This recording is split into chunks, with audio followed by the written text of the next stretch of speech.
আসসালামু আলাইকুম ওয়া রাহমাতুল্লাহি ওয়া বারাকাতুহু। আলহামদুলিল্লাহি রাব্বিল আলামিন। ওয়াসসালাতু ওয়াসসালামু আলা রাসূলিহিল কারীম ওয়া খাতামান নাবিয়্যিন ওয়া আলা আলিহি ওয়া সাহবিহি আজমাইন। সুপ্রিয় দর্শক, পৃথিবীর যে প্রান্ত থেকে আপনারা এই মুহূর্তে এটিএন বাংলার টিভি স্ক্রিনের সামনে আছেন, সকলকে স্বাগত জানাচ্ছি এটিএন বাংলার নিয়মিত আয়োজন RFL উইথ ডোর প্রেজেন্স ইসলামী সাওয়াল ও জবাব, powered by Islami bank Bangladesh PLC। এই সরাসরি আয়োজনে জীবন ঘনিষ্ঠ যে কোনো বিষয়ের আপনারা প্রশ্ন করতে পারবেন। কোরআন সুন্নাহর আলোকে সহিহ সুন্নাহর ভিত্তিতে ইনশাআল্লাহ আমরা আপনাদের প্রশ্নের জবাব শুনব। আমি আছি আপনাদের সাথে AKM ফিরোজ। প্রিয় দর্শক, আপনাদের সরাসরি প্রশ্নের জবাব দেওয়ার জন্য আমাদের স্টুডিওতে আজ উপস্থিত আছেন আমাদের সকলের প্রিয় মানুষ, এটিএন বাংলার প্রিয় মুখ শেখুল আল্লাম শেখ শাহ ওয়ালিউল্লাহ হাফিজাহুল্লাহ। আসসালামু আলাইকুম ওয়া রাহমাতুল্লাহি ওয়া বারাকাতুহু। ওয়া আলাইকুম আসসালাম ওয়া রাহমাতুল্লাহি ওয়া বারাকাতুহু। আহলান সাহলান, মারহাবা বিকুম, মাশাআল্লাহ, বারাকাল্লাহু ফিকুম জামিআন। আপনাকে স্বাগত জানাচ্ছি। আমরা আসবো ইনশাআল্লাহ দর্শকদের সরাসরি বিষয়গুলো জানার জন্য। প্রিয় দর্শক, অনুষ্ঠানের শুরুতেই আমরা আপনাদের একটা বিষয় স্মরণ করে দিচ্ছি। যারা আমাদের সাথে এই অনুষ্ঠানে আপনি কথা বলার সুযোগ পাবেন, প্রশ্ন করবেন যখন, অবশ্যই আপনি যে টেলিভিশন দেখছেন, টেলিভিশনের ভলিউমটা কমে আপনি কথা বলেন, এটা অনুরোধ। আমরা সরাসরি চলে যাব অনুষ্ঠানে। জি মোহতারাম, শুরু করতে পারেন। জি বিসমিল্লাহির রহমানির জি দর্শক বলবেন কি প্রশ্ন আপনার। আসসালামু আলাইকুম।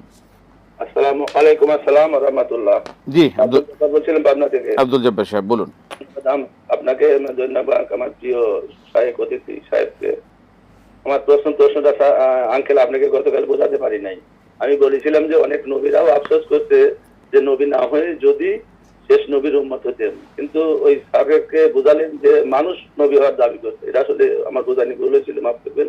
আমার প্রশ্নটা ছিল অনেক নবীরাও আফসোস করছে শেষ নবীর উম্মত হলেই জন্য হতেন, এটা কোরআন হাদিস দ্বারা প্রমাণিত না। 2 নম্বর প্রশ্ন হচ্ছে যে আল্লাহ তো তার ইমান যত মজবুত তার পরীক্ষা তত বেশি। ইমান মজবুত ছাড়াও তো অনেকগুলো পরীক্ষা হয়, সেক্ষেত্রে সাহেব বলবেন। 3টে প্রশ্ন করতে বলছেন, 8টা বলি। আমি কোরআন পড়তেছি, একজন বলে যে আপনার জন্য কোরআন না, কোরআন হলে যালিকাল কিতাবুল লা রাইবা হুদাল মুত্তাকিন, মুত্তাকিনের জন্য। আমি কি মুত্তাকিন? আমাকে প্রশ্ন করতেছে। পরে টুকু তারা জানে না যে আল্লাহ বলছে মুত্তাকিনের জন্য, এবং যারা সালাত আদায় করে, যারা এই প্রশ্ন যারা করে, যারা এগুলি বলে, তারা কি ইমান থাকে কিনা? আমাকে বলতেছে আপনি যে কোরআন পড়েন, আমি মুত্তাকিন না, কোরআনটা নাযিল হচ্ছে মুত্তাকিনদের জন্য। আমাকে হেও করে একজন এই কথা বলছে, আর কি তার ইমানটা থাকবে? তো পরে এখানে যে যারা পড়ে না, যারা নামাজ পড়ে, যারা অদৃশ্যকে বিশ্বাস করে, এগুলি না পড়ে ওইটুক করেই স্থগিত মুত্তাকিনদের জন্য। এই বিষয়ে স্যার বলবেন যে যারা বলে এইজন হেও প্রতিপন্ন করে আপনি তো মুত্তাকিন না, আপনি কোরআন পড়েন, মানে মুত্তাকিন অর্থটা তার জানতে হবে, তাহলে সমস্যা। ধন্যবাদ আব্দুল জব্বার সাহেব, ধন্যবাদ। আমরা আসবো আপনার ইনশাআল্লাহ, আপনাকে করে আসছি। মোহতারাম, আমরা শুরু করতে পারি ইনশাআল্লাহ। নবীরা আফসোস করতেন যদি আমরা শেষ নবীর উম্মত হতে পারতাম নবী না হয়ে। আলহামদুলিল্লাহ ওয়াসসালাতু ওয়াসসালামু আলা রাসূলিল্লাহি ওয়া বা'দ, আকুলু ওয়া বিল্লাহি তৌফিক। প্রথম হলো যে ঠিক এই শব্দে নবীরা আফসোস করতেন রাসূল সাল্লাল্লাহু আলাইহি ওয়াসাল্লামের উম্মত হওয়ার জন্য, এই শব্দে কোরআন হাদিসে কোথাও কিছু নাই। এটা কেবল আবেগ দিয়ে ভালোবাসার একটা কথা, আবেগ তাড়িত ভালোবাসার কথা। তবে হ্যাঁ, আল কোরআন আল কারীমে আল্লাহ তাআলা স্পষ্ট জানিয়ে দিয়েছেন ঈসা ইবনে মারইয়াম আলাইহিস সালাম তিনি এই পৃথিবীতে আসবেন মুহাম্মদ সাল্লাল্লাহু আলাইহি ওয়াসাল্লামের উম্মত হিসেবে। একবার তিনি নবী এবং রসুল ছিলেন, কিন্তু তিনি দ্বিতীয় আকাশে জীবিত রয়েছেন। তিনি শেষ জামানায় আসবেন নবী রসুল পরিচয়ে না, কারণ তার নবুয়ত এবং রিসালাতের মেয়াদ উত্তীর্ণ হয়ে গিয়েছে। তিনি আসবেন মুহাম্মাদুর রাসূলুল্লাহ সাল্লাল্লাহু আলাইহি ওয়াসাল্লামের উম্মত হিসেবে। এটা প্রমাণিত কোরআন দ্বারা। আরেকটা বিষয় কোরআন দ্বারা প্রমাণিত, তা হলো আল্লাহ তাআলা এই পৃথিবীতে সকল নবীগণের কাছ থেকে অঙ্গীকার নিয়েছেন যে তারা মুহাম্মাদুর রাসূলুল্লাহ সাল্লাল্লাহু আলাইহি ওয়াসাল্লামের প্রতি ঈমান আনবে, তার প্রতি মর্যাদা দেবে এবং তার আদর্শকে সমুন্নত করবে। এটা কোরআনে কারীমের আয়াত। লা তুমিনুন্না বিহি ওয়া লা তানসুরুন্না ক্বালু আকরারনা। আয়াত আমি হাফেজ না হওয়ার কারণে পুরো আয়াতটা পড়তে পারছি না।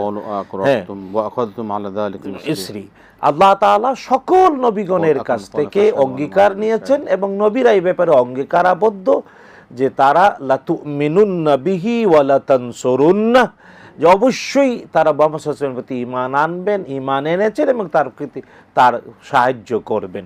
তাই সকল নবীরাই রাসূল সাল্লাল্লাহু আলাইহি ওয়াসাল্লামকে ইমাম বলে মেনে নিয়েছেন। মেরাজের রাত্রিতে তাকে ইমাম হিসেবে মুক্তাদি হয়েছেন। ইমামুল মুরসালিন মুহাম্মদ সাল্লাল্লাহু আলাইহি ওয়াসাল্লাম, এগুলা প্রমাণিত। কিন্তু ঠিক এই শব্দে এভাবে আসলে যে বর্ণনা। সকল নবীরা রাসূল সাল্লাল্লাহু আলাইহি ওয়াসাল্লামের উম্মত হওয়ার জন্য আফসোস করেছেন, এটা আবেগতাড়িত ভালোবাসার কথা। ঠিক এই শব্দে কোরআন হাদিসে আমার জানা মতে কিছু নাই, অতিভক্তি আর কি। জি। এটা অতি। আমরা একটা প্রশ্ন নিয়ে দর্শক বলবেন। আসসালামু আলাইকুম। ওয়ালাইকুম সালাম ওয়া রাহমাতুল্লাহি ওয়া বারাকাতুহু। হুজুর, আমার 3টি প্রশ্ন, একটু মনোযোগ দিয়ে খেয়াল করে শুনবেন। গতকালকে আমি প্রশ্ন করছিলাম একটা, উত্তর দিতে আরেকটা। সেটা ছিল, আগে ওইটা দিয়ে শুরু করি, যে আমাদের দেশে মসজিদে আজান দেওয়ার পরে মুয়াজ্জিনরা আজানের দোয়াটা পড়ে না।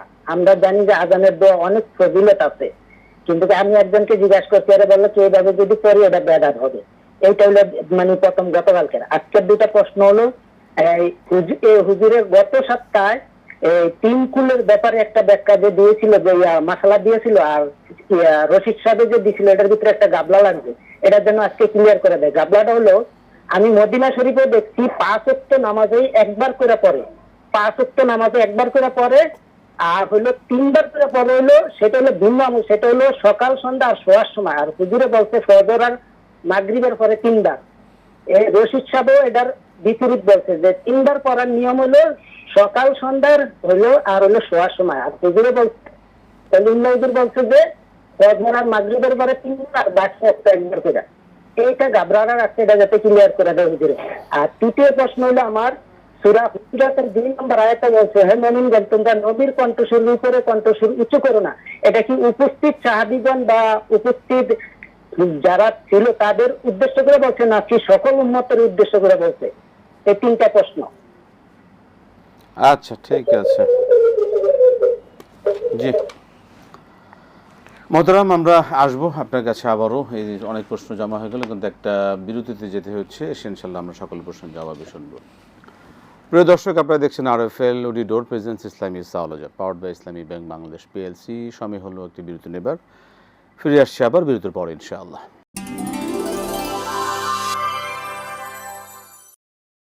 আসসালামু আলাইকুম ওয়া রাহমাতুল্লাহি ওয়া বারাকাতুহু। প্রিয় দর্শক, ফিরে এলাম বিরতির পর। RFL woody door presence Islami সাওলাজা, powered by Islami bank Bangladesh PLC। আমরা সরাসরি আয়োজনে আছি। জীবন ঘনিষ্ঠ যে কোনো বিষয় জানতে প্রিয় দর্শক আপনারা ফোন করুন, প্রশ্ন করুন, ইনশাআল্লাহ আমরা শুনবো। আমরা যাচ্ছি, এর আগে যে প্রশ্ন আছে সেটা একটু নিয়ে নিই। মহোদয়, একটা প্রশ্ন যদি অনুমতি দেন। জি, আসসালামু আলাইকুম। ওয়ালাইকুম আসসালাম। জি বলুন, কি প্রশ্ন? হুজুর, আমি একটা প্রশ্ন বলতে, আমি অনেক সময় ট্রাই করতেছি যে আমি আচ্ছা, আলহামদুলিল্লাহ, বলুন। ইসলামী ব্যাংক বাংলাদেশ লিমিটেড এটা মুদ্রাবাদ সিস্টেমে কিছু টাকা রাখছি। এখন 3 মাস পর পর যে আমরা একটা বেনিফিট দেয় আর কি, 3 মাস পর পর মুদ্রাবাদ সিস্টেম, ওটা কি আসলে কি সুদ হয় নাকি? অনেকে বলে যে সুদ হয়, ব্যাংকে রাখলেই সুদ। আবার আপনাকে চ্যানেলে বন্ধু চ্যানেল আমি ফোন করছি, তারা বলছে না, হয় না। আমাকে ভালো করে একটু জানাবেন, আমি খুব কনফিউজ আছি এটা নিয়ে। ঠিক আছে, আপনি জবাব পেয়ে যাবেন। ধন্যবাদ, আপনি অপেক্ষা করুন। আমরা আসছি, এর আগে কিছু প্রশ্ন আছে। মোহতারাম, ঈমান অনুসারে মানুষের আল্লাহ যে পরীক্ষা দিয়ে থাকেন, যার ঈমান যত বেশি তার পরীক্ষা তত বেশি। এই বিভিন্ন পরীক্ষা দিয়ে ঈমানকে মজবুত করা হয়, আসলে এর ব্যাখ্যা কি? না, ব্যাখ্যা তো আল্লাহ তাআলা স্পষ্ট করে কোরআন আল কারীমে বলে দিয়েছেন। আউযু বিল্লাহি মিনাশ শাইতানির রাজীম। ওয়ালা নাবলুওয়ান্নাকুম বিশাইইম মিনাল খাউফি ওয়াল জু'i ওয়া নাকসিম মিনাল আমওয়াল ওয়াল আনফুসি ওয়াস সামারাত ওয়া বাশশিরিস সাবিরিন আল্লাযীনা ইযা আসাবাতহুম মুসিবাতুন ক্বালু ইন্না লিল্লাহি ওয়া ইন্না ইলাইহি রাজিউন। এরপরে আল্লাহ বলেছেন আসল কথা, উলাইকা আলাইহিম সালাওয়াতুম মির রাব্বিহিম ওয়া রাহমাহ ওয়া উলাইকা হুমুল মুহতাদুন।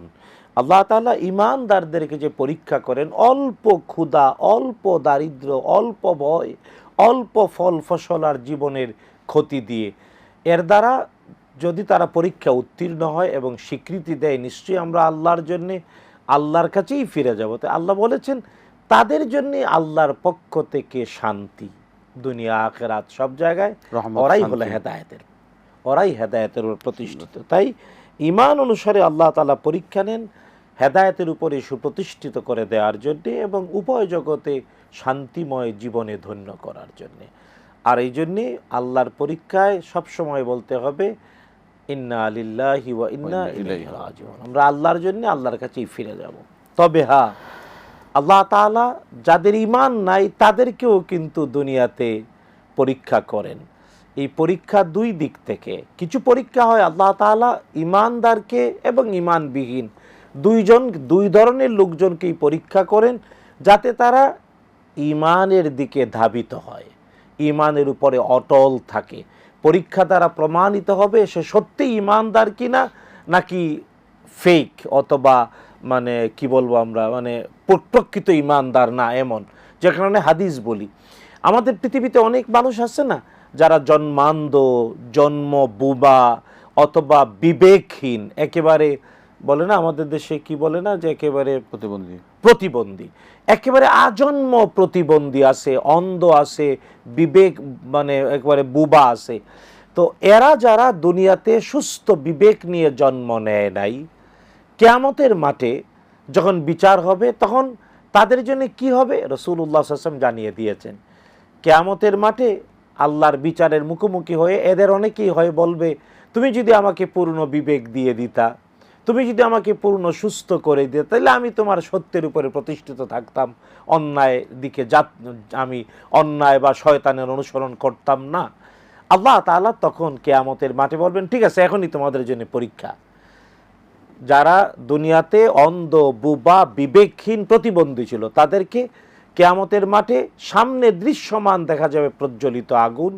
আসলে আগুনের ভিতরে থাকবে, ওই পারেই থাকবে জান্নাত, আর অপর দিকে থাকবে সামনে দৃশ্যমান জান্নাত, কিন্তু এর মানে অন্তরালে থাকবে হলো জাহান্নাম। আল্লাহ তাআলা বলবেন, আমি দুনিয়াতে তো তোমরা বিবেক ছিলে না বলে আমাকে মানতে পারোনি, এখন আমি নির্দেশ দিলাম ঝাঁপ দাও আগুনে।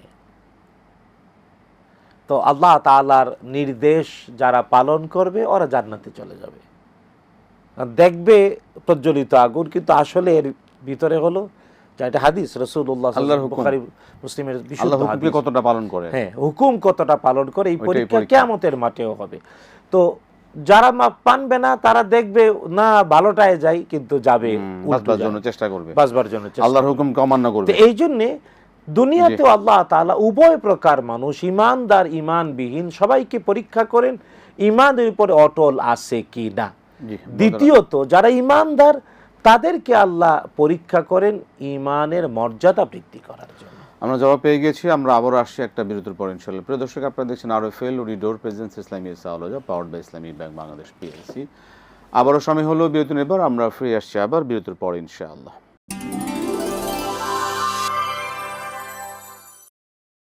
আসসালামু আলাইকুম ওয়া রাহমাতুল্লাহি ওয়া বারাকাতুহু। প্রিয় দর্শক, ফিরে এলাম বিরতির পর। RFL door presence Islami সাওলজা powered by Islami bank Bangladesh PLC। আমরা সরাসরি আয়োজনে আছি, জীবন ঘনিষ্ঠ সকল বিষয়ে আমরা জানবো ইনশাআল্লাহ। একে করে যে প্রশ্নগুলো আমাদের হাতে অলরেডি আছে একে করে জানি। মোহতারাম, কোরআন শুধুমাত্র মুত্তাকিদের জন্য, এই কথা যারা বলেন তাদের ঈমানের কি অবস্থা? না, ব্যাপার হলো যে আল কোরআন আল কারীম মুত্তাকিনদেরই কল্যাণ দেয়। আল্লাহ বলেছেন হুদাল লিল মুত্তাকিন, কিন্তু এই তাকওয়ার গুণ অর্জনের জন্য তো কোরআন পড়তে হবে। এই জন্যে আপনাকে যদি কেউ এইভাবে বলে, সে আপনি জবাব দেবেন, আমি মুত্তাকি হওয়ার জন্য কোরআন পড়ছি। কোরআন পঠন পাঠন মুখস্থ করা, অনুধাবন করা, আমল করার দ্বারাই মুত্তাকি হওয়া যায়। সুতরাং এর বাহিরে তো মুত্তাকির গুণ, যারা ঈমান আনে অদৃশ্যে, যারা সালাত কায়েম করে, যারা রিজিক আল্লাহর দেয়া রিজিক থেকে দান করে, আখিরাতে বিশ্বাস করে, আল্লাহ তো এগুলো বলেছেনই। তো আপনাকে এই কথা বললে আপনি বিরক্ত হওয়ার কিচ্ছুই নাই। জেনে রাখবেন, আপনাকে যদি সে অন্যায়ভাবে উল্টাপাল্টা বলতে চায়, এটার বিচার আল্লাহ করবে, আপনি বিরক্ত হবেন কেন? আল্লাহর কাছে ছেড়ে দেবেন। আর যে এটা বলে আল্লাহ তার হেদায়েত নসিব করুন, আমরা দোয়া করি। আর তাকওয়ার গুণ অর্জনের জন্যই কোরআন তেলাওয়াত করতে হয়। মুয়াজ্জিন আজানের পরে দোয়া পড়ে না, বললেন নাকি বেদাত হবে? ব্যাপারটা হলো এখানে কিভাবে পড়ে আর কিভাবে পড়ে না বুঝতে চাচ্ছেন আপনি। ব্যাপারটা হলো আজান যেভাবে উচ্চ আওয়াজে চিৎকার করে দেয়, দোয়া তো ওইভাবে উচ্চ আওয়াজে পড়া যাবে না, দোয়াটা ব্যক্তিগত আমল। এই জন্যে মুয়াজ্জিন আজান শেষ করে লা ইলাহা ইল্লাল্লাহ বলার পর মাইকে পড়তে হবে, এটা আপনার মূর্খতা, আপনি না জানার কারণে বলছেন। ব্যাপার হলো প্রত্যেক মুয়াজ্জিন বা প্রত্যেক ব্যক্তি যারা শুনে তারা চুপি চুপি নিজের কান পর্যন্ত আওয়াজ যায় এতটুকু আওয়াজে দোয়াটা পড়বে। জি, মাঝে মাঝে রেডিও টেলিভিশনে পড়ানো হয়, এটা শিখানোর জন্য। আমরা আর 2 মিনিট সময় পাচ্ছি, এর মধ্যে মহতারাম যদি জবাবগুলো শুনতে পারতাম। এরপরে হচ্ছে যে 3 কুলের ভেজালটা যদি একটু ছুটানো যেত। না ব্যাপার হলো যে মানে 5 ওয়াক্ত সালাতের মধ্যে 2 ওয়াক্ত পরে 3 বার পড়তে হবে, বিশুদ্ধ হাদিস দ্বারা প্রমাণিত। মাগরিব এবং এশার পরে 3 বার, আর জোহর, আসর এবং এশার পরে একবার, এটাই বিশুদ্ধ। আর ঘুমাতে যাওয়ার আগে সকাল এবং সন্ধ্যা, যেটা সকাল মানে ফজরের পরে, আর সন্ধ্যা মানে বাদ মাগরিবও পড়া যায়, বাদ আসরও পড়া যায়। এটা হলো দৈনিক আমল হিসেবে যদি কেউ করে তাহলে আলাদা, কিন্তু 5 ওয়াক্ত নামাজের পরে 3 কুল পড়ার ব্যাপারটা সুন্নায় প্রমাণিত। এতে কেবল জোহর, আসর, এশার পরে একবার, কিন্তু ফজর এবং মাগরিবের পরে 3 বার। আর কেউ যদি দিনের আমল হিসেবে সকালবেলা পড়তে চায় তাহলে 3 বার পড়বে, সন্ধ্যাবেলা পড়তে চায় তাহলে বাদ আসর থেকে যে কোনো সময় 3 বার। আমরা শেষ করে দেব। আমাদের শেষ প্রশ্ন, ইসলামী ব্যাংকের যে 3 মাস পর লভ্যাংশ দেয়, এটা কি শরীয়ত সম্মত কিনা? না, এটা শরীয়ত সম্মত। এতে একজন গ্রাহকের ব্যক্তিগত কোনো সন্দেহের কারণ নাই। যারা বলেন এগুলাতে সন্দেহ, তারা আসলে ব্যাংকিং বুঝেন না, আর না বুঝে ফতোয়া দেওয়া উচিত না। আল্লাহ হেদায়েত নসিব করুন। মোহতারাম, আজকে আমরা সময় পাচ্ছি না, আপনাকে অসংখ্য ধন্যবাদ। জাযাকাল্লাহ খায়র, বারাকাল্লাহু ফীকুম। প্রিয় দর্শক, এই ছিল আমাদের আজকের আয়োজন। আপনাদের মূল্যবান প্রশ্ন আলোকে অনেকগুলো বিষয় আমরা অবগত হলাম, কোরআন সুন্নাহ আলোকে, সহিহ সুন্নাহর ভিত্তিতে ইনশাআল্লাহ। এইভাবে আমরা জানবো, মানবো। আল্লাহ সুবহানাহু ওয়া তাআলা আমাদেরকে এই সকল বিষয়গুলো জানা, মানার তৌফিক দান করে এবং সকল বিষয়গুলো আমাদের জন্য মানা সহজ করে দেন। আজকে শেষ করতে হচ্ছে, বিদায় নিচ্ছি। আসসালামু আলাইকুম ওয়া রাহমাতুল্লাহি ওয়া বারাকাতুহু।